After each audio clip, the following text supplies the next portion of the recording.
अलग अलग वनों में पौधों की प्रजाति क्या होता है, अलग अलग। शुष्क वन में अलग, शीतोष्ण में अलग, समशीतोष्ण में अलग, पर्णपाती वन में अलग, सदाबहार वन में अलग, लेकिन कुल मिलाकर बोल सकते हैं ग्रीन प्लांट्स। क्लियर। उसके बाद जैसे कि हम लोग ग्रासलैंड इकोसिस्टम में जाते हैं, तो ग्रासलैंड इकोसिस्टम में प्रोड्यूसर क्या हो सकते हैं, यहाँ पर ये घास है, ये वन है, तो यहाँ पर ग्रीन प्लांट से लिख दिए, लेकिन तो ये ग्रासलैंड का इकोसिस्टम है जिसमें केवल घास ही घास है। यहां से देखेंगे 10 किलोमीटर, 20 किलोमीटर, 30 किलोमीटर तक केवल क्या दिखाई देगा, घास ही घास दिखाई देगा। सहारा मरुस्थल जाएंगे तो उसके कुछ भागों में केवल कहना चाहिए सवाना नामक एक घास पाए जाते हैं, वो घास कहना चाहिए अत्यधिक हाईटेक के होते हैं, वो भी एक ग्रासलैंड है। क्लियर। तो यहाँ पर जैसे कि एक दो नाम लिख दिया हूं, ठीक है। यहाँ पर साइनोडॉन, स्पोरोबोलस, डाइकेंथियम, ये ग्रासलैंड में पाए जाने वाला क्या है, ये उत्पादक है, मतलब ये घास की प्रजाति का नाम है। जैसे कि हम लोग जनरली तौर पर केवल घास ही कहते हैं, ठीक है। तो हम लोग देखते हैं यहाँ का घास, दूसरे राज्य का घास, तीसरे राज्य का घास, विविधता पाई जाती है, तो ये उनकी ये प्रजाति का नाम है, साइनोडॉन, स्पोरोबोलस, डाइकेंथियम, ठीक है जी। उसके बाद जैसे कि हम लोग कौन सा इकोसिस्टम में जाते हैं, जल के इकोसिस्टम में जाते हैं, तो वहां पर जलीय पादप पाए जाएंगे, जल में पाए जाने वाले पादप होते हैं, तो वहां पर ग्रीन प्लांट्स तो हैं, लेकिन पादप प्रजाति क्या हो जाएगा, अलग हो जाएगा। तो यहाँ पर कहना चाहिए कौन से इकोसिस्टम में, मैं यहाँ पर दो जलीय पादप का नाम लिख दिया हूँ, एक लिख दिया हूँ मैक्रोफाइट्स और एक लिख दिया हूँ फाइटोप्लैंक्टॉन्स।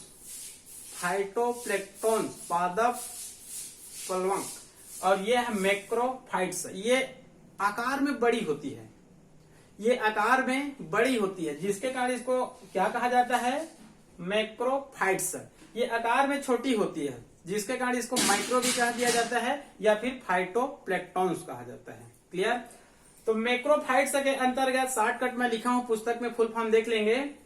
जलीय पादप है जो उत्पादक का कार्य करेंगे, हाइड्रिला, सेजिटेरिया, यूट्रिकुलरिया, एजोला, साल्विनिया, निम्फिया, ये सब क्या है, जलीय पादप है जो जल में क्या कार्य करेंगे, उत्पादक का कार्य करेंगे, मतलब फोटोसिंथेसिस द्वारा भोजन का निर्माण करेंगे। हाइड्रिला है, सेजिटेरिया है, यूट्रिकुलेरिया है, एजोला है, साल्विनिया है, निम्फिया है, इकॉर्निया भी होते हैं। क्लियर।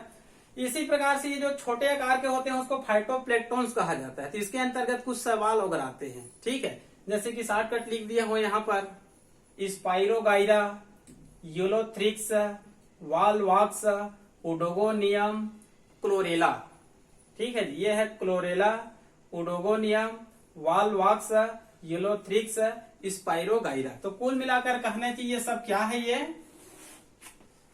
जलीय पादप है जो जल में पाई जाती है, ठीक है जी।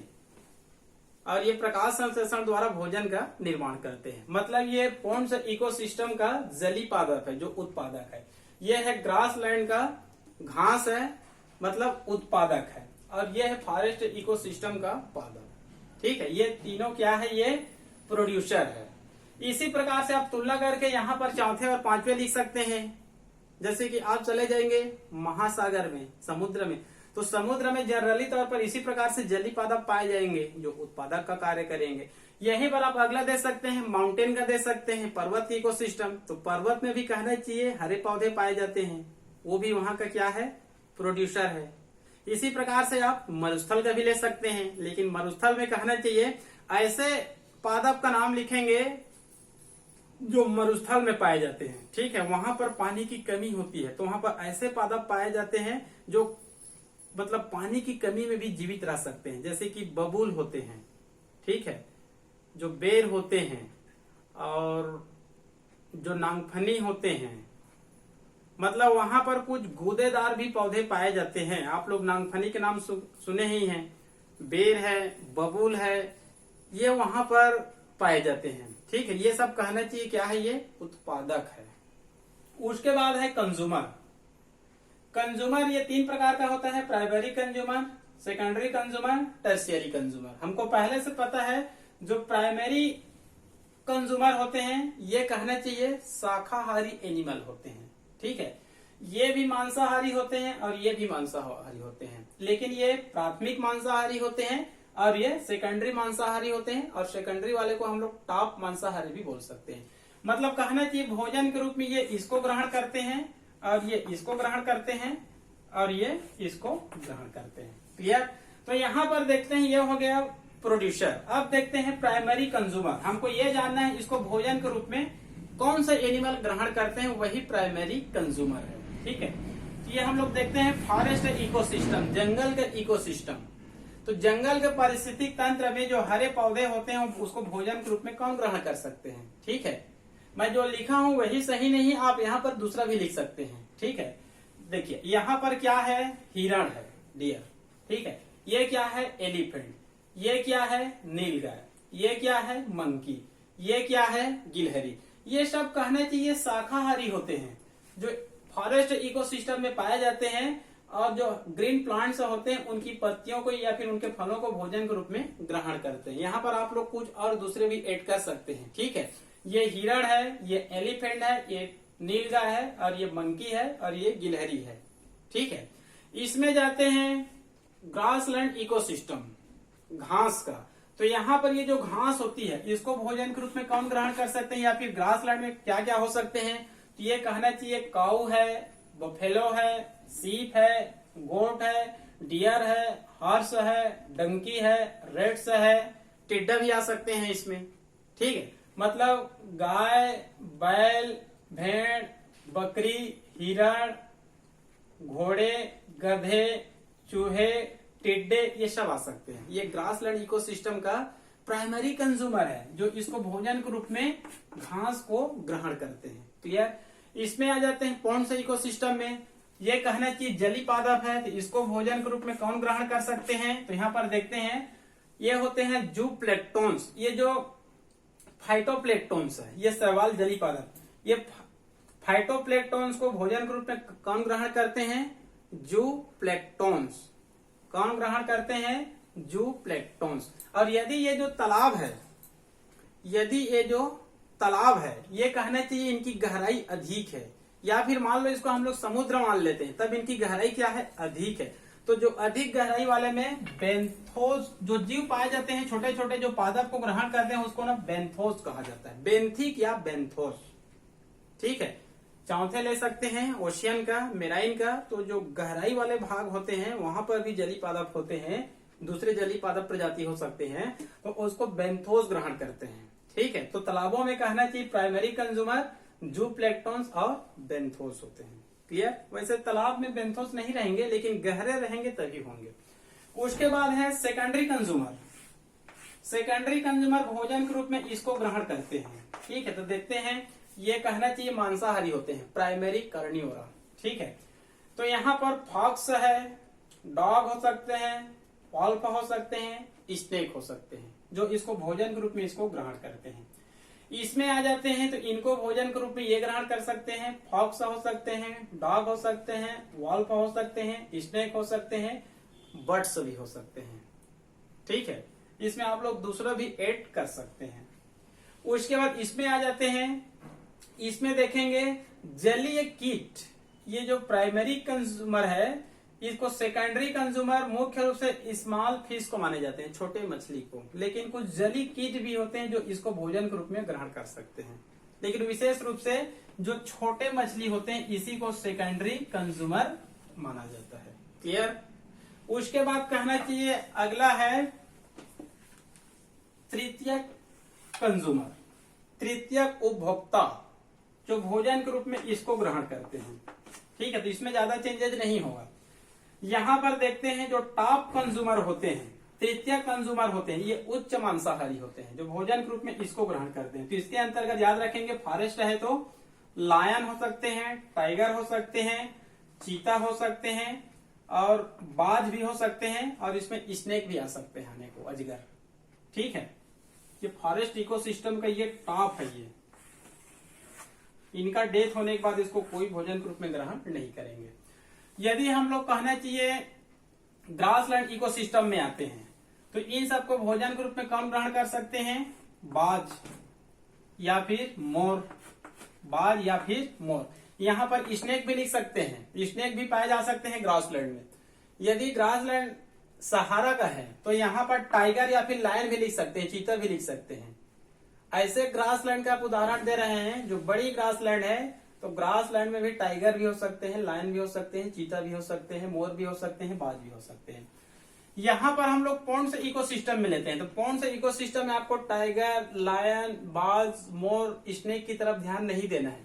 इसमें बड़ी मछलियां, ये एक तालाब का इकोसिस्टम है, ठीक है जी। ये किसका है? एक तालाब का इकोसिस्टम है। तालाब के इकोसिस्टम में कहना कि जलीय पादप उत्पादक है, ठीक है। ये प्राइमरी कंज्यूमर है, बेंथोस यदि गहराई अधिक है तब, और ये जूप्लेक्टोन्स। सेकेंडरी कंज्यूमर मुख्य रूप से इसको माना जाता है, स्मॉल फिश को, और टर्शियरी कंज्यूमर लार्ज फिश को माना जाता है, बड़ी मछलियों को, जो भोजन के रूप में छोटी मछलियों को भोजन के रूप में ग्रहण करता है। क्लियर? उसके बाद लास्ट में क्या है? डिकम्पोजर, मतलब अपघटन करता। तो आप लोग को पहले ही बताया हूं मैं। अंत में कहना चाहिए इन सब की मृत्यु हो जाती है, producer, primary consumer, secondary consumer, tertiary consumer, सब की मृत्यु हो जाती है। और इन सब का शरीर कहना चाहिए जटिल कार्बनिक पदार्थों से मिलकर बना होता है, ठीक है। और इनकी मृत्यु कहना चाहिए भूमि पर होती है लास्ट में। तो ये जो डिकम्पोजर के अंतर्गत कवक आते हैं, बैक्टीरिया आते हैं, एक्टिनोमाइसिटीज आते हैं और अदर माइक्रो ऑर्गेनिज्म आते हैं। इन सब के शरीर में जो जटिल कार्बनिक पदार्थ होते हैं उसको सिंपल कार्बनिक पदार्थों में चेंज कर देते हैं और वातावरण में मिला देते हैं, और इस प्रकार से एबायोटिक फैक्टर में पुनः प्रवेश कर गए। और जो पौधे होते हैं पुनः इसको ग्रहण करते हैं, और इस प्रकार से चक्र क्या होती रहती है? लगातार चलती रहती है। तो ये हो गया आप लोगों का कंपैरेटिव स्टडी। इसको आप लोग चाहेंगे तो 3 के जगह में आप लोग चौथे और 5वें भी लिख सकते हैं, ज्यादा अंतर आपको नहीं मिलेगा। क्लियर? तो यह हो गया आप लोगों का इकोसिस्टम का कंपैरेटिव स्टडी, ठीक है जी। उसके बाद कुछ और बता रहा हूं मैं आप लोग को, function of ecosystem.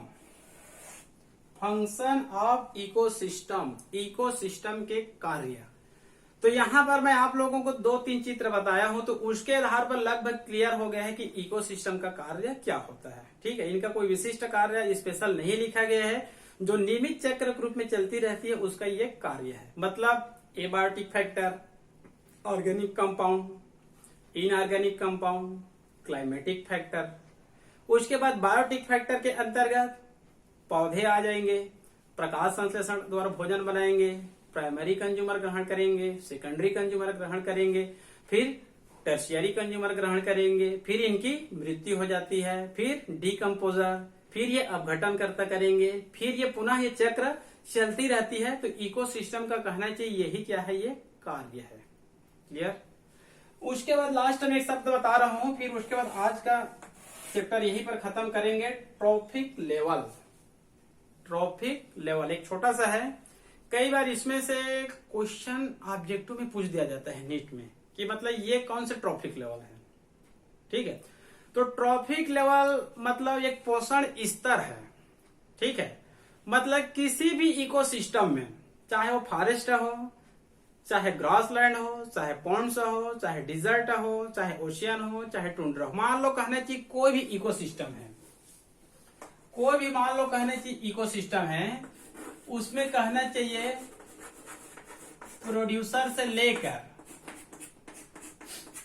Primary, secondary, tertiary consumer तक, और उसके बाद कहना चाहिए डिकम्पोजर तक। मान लो कहना चाहिए कोई भी इकोसिस्टम में प्रोड्यूसर से लेकर primary consumer, secondary consumer, tertiary consumer से कहना चाहिए हम लोग डिकम्पोजर तक जाते हैं और इसके विन्यास का अध्ययन करते हैं। तो इनके विन्यास का अध्ययन करने के परिणाम स्वरूप एक हमको संरचना की प्राप्ति होती है, जिसको चित्र में आप लोग को बताया था। किसी भी इकोसिस्टम में प्रोड्यूसर से लेकर कंज्यूमर से होते हुए हम लोग डिकम्पोजर तक जाते हैं और इसके विन्यास का अध्ययन करते हैं, कैसे दिखते हैं क्या। तो इसके परिणाम स्वरूप हमको एक संरचना की प्राप्ति होती है। उसी संरचना को क्या कहा जाता है? ट्रॉफिक संरचना। उसी संरचना को क्या कहा जाता है? ट्रॉफिक संरचना। Trophic structure. और इसी ट्रॉफिक स्ट्रक्चर को क्या नाम दे दिया जाता है? ट्रॉफिक लीवल, पोषण स्तर। क्लियर? तो कई बार नीट में ये पूछ दिया जाता है, इसमें से किसी का नाम लिख दिया जाता है और ये पूछा जाता है ये कौन से ट्रॉफिक लेवल का है। तो आपको इसको याद करने की आवश्यकता नहीं है, आंख बंद कर इसको याद कर सकते हैं। ये है ट्रॉफिक लेवल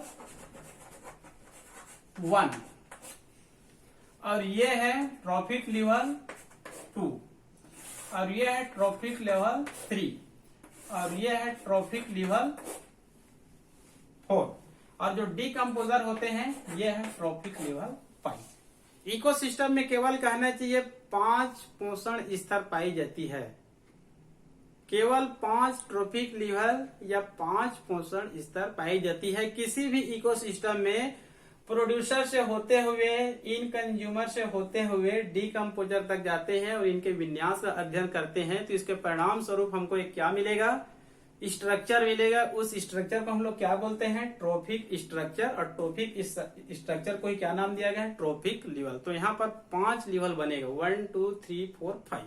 तब आपको याद करके रखना है ट्रॉफिक लेवल 1 प्रोड्यूसर है, 2 3 4 प्राइमरी कंज्यूमर। मतलब इसको पहले आप लोग लाइन से याद रख लेंगे, प्रोड्यूसर से होकर डीकम्पोजर तक। ठीक है, ये हो गया producer, primary consumer, secondary consumer, tertiary consumer और डीकम्पोजर। तो इसको 1, इसको 2, इसको 3, इसको 4 और इसको 5। ठीक है, और इसमें 6 7 8 वगैरह इसमें नहीं होती है। ठीक है, तो आज का अध्यापन यहीं पर समाप्त करते हैं, कल से पुनः अध्ययन करेंगे। इसके बाद कहना चाहिए आगे इसमें दिया गया है फूड चेन, खाद्य श्रृंखला।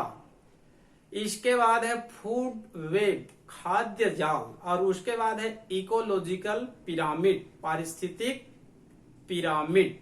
ठीक है, उसके बाद लास्ट में इसमें बायोजियो केमिकल साइकिल मिलेंगे और यहाँ पर प्लांट सक्सेशन, पादप अनुक्रमण मिलेंगे। ये चैप्टर वास्तव में इकोलॉजी का है और इकोलॉजी मतलब इन्वायरमेंट, पर्यावरण का है। ये बहुत ही सिंपल चैप्टर है, लेकिन इसमें से बायोलॉजी में कहना चाहिए जो भी 10-12 नंबर के क्वेश्चन आते हैं तो आपको इसको भी अच्छे से अध्ययन करना पड़ेगा। इकोलॉजी के जो लास्ट चैप्टर है इन्वायरमेंटल इशू, पर्यावरणीय मुद्दे, हम लोग बोलते हैं कि पर्यावरण है, वो तो बन जाएगा।